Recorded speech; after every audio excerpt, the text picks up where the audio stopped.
Bakal capres di pemilu 2024 telah diusung. Anies Baswedan, Prabowo Subianto, dan Ganjar Pranowo siap bertarung di Pilpres 2024. Soal elektabilitas bagaimana Pak? Enggak apa-apa, biasa saja, naik turun. Dulu juga tinggi, ulah tinggi nih. Jadi gimana Pak? Kita pantau terus hasil surveinya, kita bandingkan juga dengan lembaga-lembaga survei yang lainnya juga. Nanti biar para relawan bisa menilai sendiri lah. Ya, masih panjang waktunya ya, tenang aja. Masih naik turun. Sejauh ini tidak ada konsultasi dari relawan terkait. Ya, nanti aja ya. Untuk apa? Perjalanan masih panjang, masih ada berapa bulan tadi hitungannya? 8 bulan, banyak hal yang bisa terjadi. Dan kalau teman-teman memantau, selalu yang namanya survei berbulan-bulan sebelum pelaksanaan itu masih fluktuatif.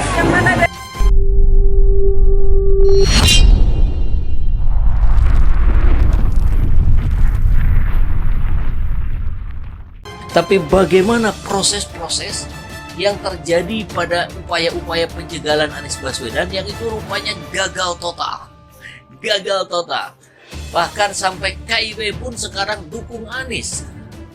Jadi KIB ini bukan clickbait ya, karena KIB ini adalah kuning, hijau, biru.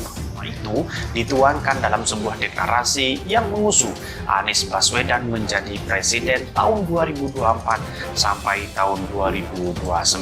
Pembacaan deklarasi itu dipimpin oleh Lia Costa yang dihadiri oleh emak-emak Bogor dan Bogor Raya. Bahkan di satu lagi yang B-nya biru, KIB, itu PAN, ada Anies. Kepanjangannya Amanat Indonesia. Ada senior saya juga di situ ya, Bang Syahrin Hamid, SH. Itu mantan anggota DPR dari PAN. Siapa paling loyal pendukung Prabowo, Ganjar, atau Anies? Survei Litbang Kompas periode Mei 2023 menunjukkan perubahan peta penguasaan dukungan pemilihan pada posisi papan atas perolehan dukungan. Prabowo Subianto kali ini mencukai persaingan dengan menguasai 24,5% dukungan responden. Sementara Ganjar Pranowo berada pada posisi kedua dengan dukungan 22,8%. Anies Baswedan berada pada posisi ketiga dengan dukungan 13,6%. Membandingkan dengan hasil survei sebelumnya, langkah Prabowo merebut posisi pertama. Persaingan dari sebelumnya yang terkuasai Ganjar cukup terbilang spektakuler, sebab sejak Oktober 2022 peningkatan dukungan pada Prabowo terbilang konsisten setelah sebelumnya penurunan dukungan ia alami. Sebelumnya periode penurunan dukungan, Prabowo sebenarnya telah mempuncaki posisi teratas persaingan. Itu mengapa capaiannya kali ini menjadi perulangan dari presentasi yang pernah ia gapai. Berbeda dengan kondisi yang dialami Ganjar, capaiannya pada survei kali ini relatif lebih rendah daripada survei periode sebelumnya. Terjadi penurunan dukungan sekitar 2,45%. Besar kemungkinan peristiwa penolakan dukungan pada kedatangan tim sepak bola Israel U20 hingga berujung pada gagalnya penyelenggaraan Piala Dunia U20 di negeri ini membagikan pro kontra terhadap sikapnya.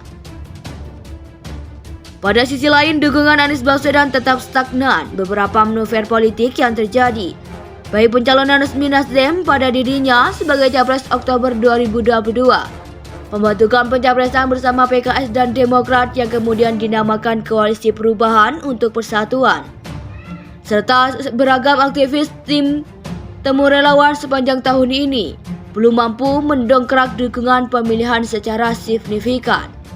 Bahkan apabila ditarik periode waktu sebelumnya, dukungan Nasdem pada Anies berlangsung, praktis stagnasi dukungan telah berlangsung.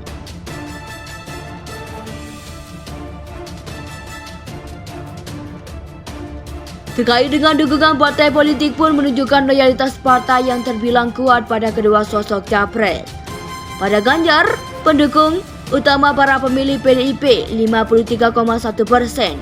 Kendati dukungan pula oleh PKB 7%, Gerindra 5,6%, dan partai lain dengan proporsi yang kurang signifikan. Sementara pada Prabowo, pendukung loyalnya merupakan para pemilih Gerindra, 43,4%, dan terbilang signifikan pula dukungan dari pemilih Golkar, 10,9%, PDIP 11,6%, dan Demokrat 9,3%. Selain ketiga partai tersebut, dukungan para pemilih partai-partai lain terbilang kurang signifikan. Dengan konfigurasi dukungan pemilih loyal yang terbentuk, ruangan bersaingan memang masih terbuka lebar, yang memungkinkan setiap capres memuncaki penguasaan dukungan pemilih, ungkapnya.